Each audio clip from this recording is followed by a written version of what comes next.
নমস্কার বন্ধুরা, কেমন আছেন সবাই? আমি রিঙ্কু শখের রান্নাঘরে আপনাকে সবার নিমন্ত্রণ। আজকে বানাবো ফুলকপির নিরামিষ দোকারকারি। বানানো যেমন সহজ, দেখতে তো সুন্দর হইবই। এবার চলেন রান্নাটা তাহলে শুরু করে দিই। পুরো ভিডিওটা দেখতে থাকেন, আশা করি আপনাকে খুবই ভালো লাগবে। প্রথমে কপিটাকে ছোট ছোট টুকরো করে কাটে নেব।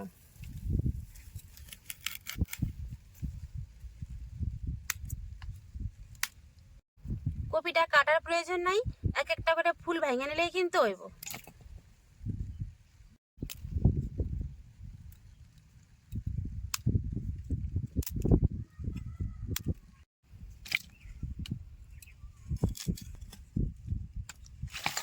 বেশ হয়ে গেছে কপি কাটা, ভালো করে দিয়ে পরিষ্কার করে নেব। উনান জ্বালাইয়া কড়াইতে গরম জল বসাইছি। গরম জলের মধ্যে কাটা রাখা কপিগুলো এখন দিয়ে দেবো।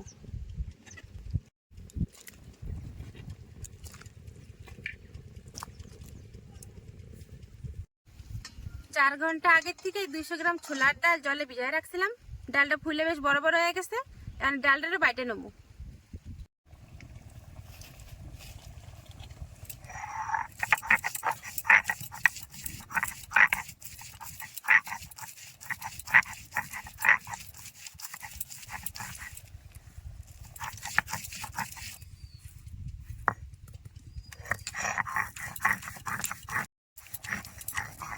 ডাল যদি একটু ভালো করে ভিজে যায় না, তাহলে বাটতার কোনো সমস্যাই নেই, তাড়াতাড়ি বাটা হয়ে যায়।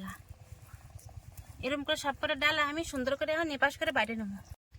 ডাল বাটা হয়ে গেছে, এদিকে সুন্দরভাবে দেখেন কপিটাও ভাপ দেওয়া হয়ে গেছে। কপিটা উঠাই নেব। কপি দেখেন রং পরিবর্তন করে হেলাইছে।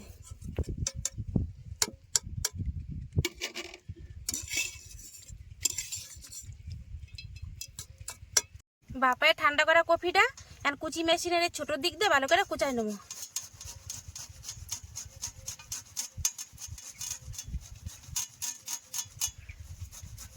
গোটা কপিটা দেখেন ঘষিনি মেশিন দিয়ে বেশ মিহি করে ঘষে নিছি। এবারে এই কপিটারে সরাসরি ডাল বাটার মধ্যে দিয়ে দেবো।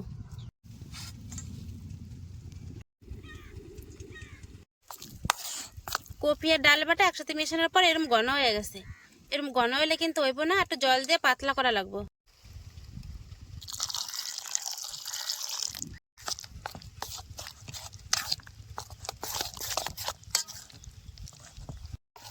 আরও 1 কাপের মতো জল দিয়া এটা কিন্তু বেশ আমি পাতলা পাতলা করে নিছি।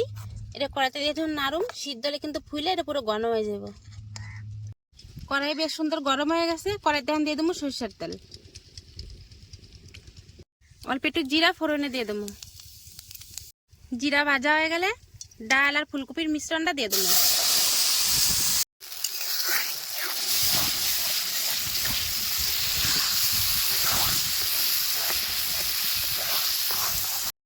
কড়াইতে দিয়ে 1 মিনিট নাড়াচাড়া করার পরে দেখেন কত সুন্দর ঘন হয়ে আসছে।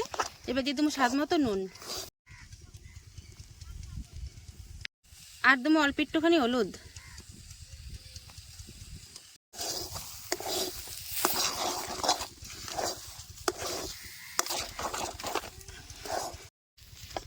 দশ মিনিট ধরে মাঝারি আছে রান্না করে নিছি।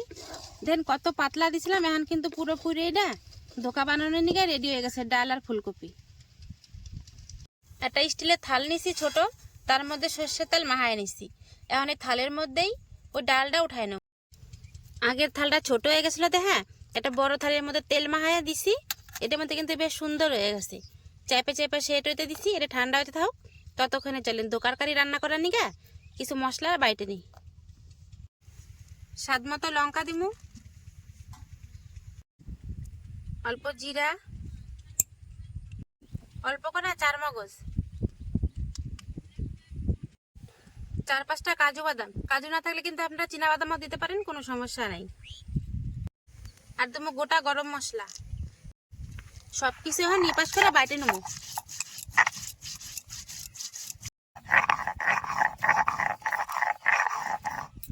বেশ হয়ে গেছে মশলা বাটা। এবার দেখুন দোকাগুলো ঠিকঠাক মতো হয়েছে নাকি।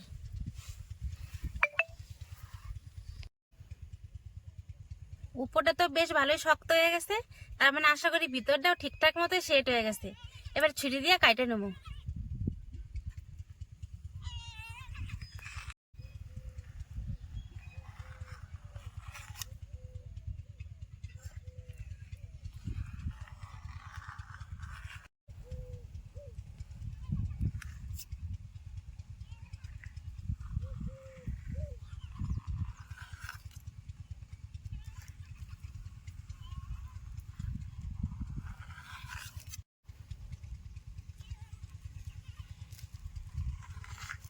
হয়ে গেছে কাটা, দাঁড়ান একটা উঠাই দিই আপনার ঘরে।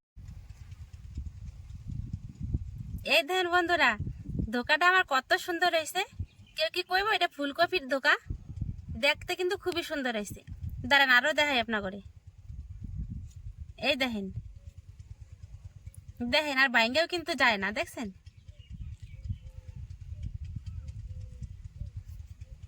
কড়াই পরিষ্কার করে উনানে চাপাই দিছি। কড়াইটা কিন্তু বেশ সুন্দর গরম হয়ে গেছে। এবার কড়াইতে সাদা তেল দিয়ে দেবো।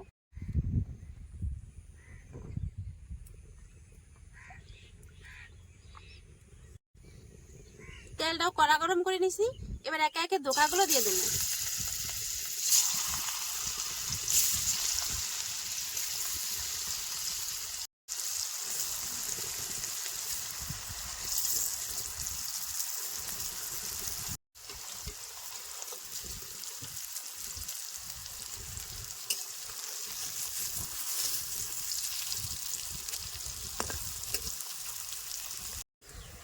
ধোকাগুলারে এপিট ওপিট করে বেশ সুন্দর ধরেন লাল লাল করে ভাজে নিছি।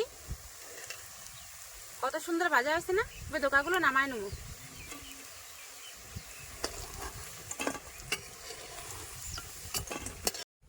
বাকি সব ধোকাগুলারে আমি একইভাবে লাল লাল করে ভাজে নেবো।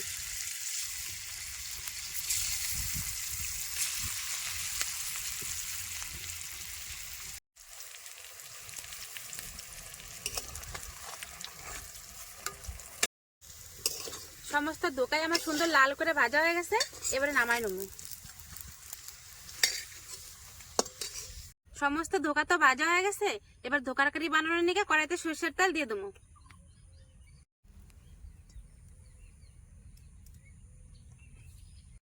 তেল গরম হয়ে গেছে, দিয়ে দেবো একটা শুকনো লঙ্কা, অল্প একটু জিরা, অল্প করে জোয়ান, আর তুমি বাইটে রাখা মশলাটা।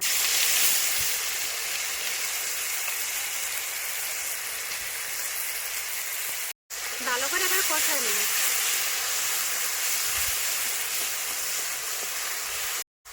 মশলা বেশ ভাজা ভাজা হয়ে গেছে।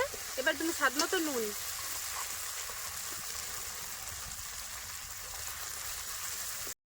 আর তুমি পরিমাণ মতো হলুদের গুঁড়ি।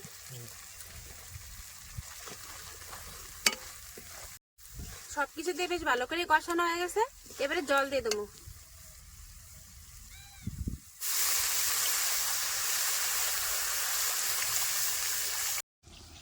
মশলা কষায় জল দিয়ে বেশ ভালো করে জাল করে নিছি। এবার ভাজে রাখা ধোকাগুলো জলের মধ্যে দিয়ে দেবো।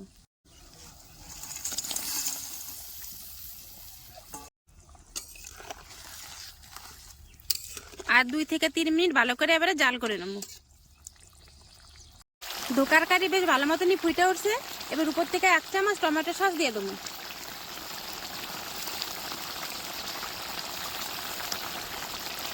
আর দেবো উপর থেকে ধনিয়া পাতা কুচি। ব্যাস হয়ে গেছে আমার ধোকার কারি রেডি। এবারে নামাই নেবো।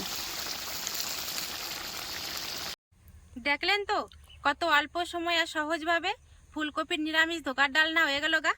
যেমন সুন্দর দেখতেও তেমন সুন্দর রং, কত লোভনীয় দেখেন তো। আর আপনারা তো দেখছেনই কত কম মশলাপাতি দিয়ে বানাইছি, সামান্য একটু মশলা দিয়ে কিন্তু এত সুন্দর ধোকার কারিটা রান্না হয়ে গেছে। যদি আমার সহজ রেসিপিটা আপনাকে ভালো লাগে তাহলে অবশ্যই একটা লাইক, কমেন্ট, শেয়ার আর সাবস্ক্রাইব করে দেবেন। আর হ্যাঁ, যদি এরকম করে নতুন নতুন রেসিপি আপনার জানতে ইচ্ছা করে অবশ্যই ছোটো বোনটা একটা কমেন্ট করবেন, চেষ্টা করুন সেটা আপনাদের সাথে শেয়ার করার। আর দেখলে এত সুন্দর ধোকাটা হয়েছে, যে কোনো নিরামিষ দিনে কিন্তু এমন একটা ধোকার কারি আপনারা বানাতেই পারেন, খুবই সহজ। আজকের ভিডিও তাহলে এই নিয়ে শেষ করলাম। দেখা হবে পরে একটা নতুন ভিডিওতে। ততক্ষণে নিগা নমস্কার।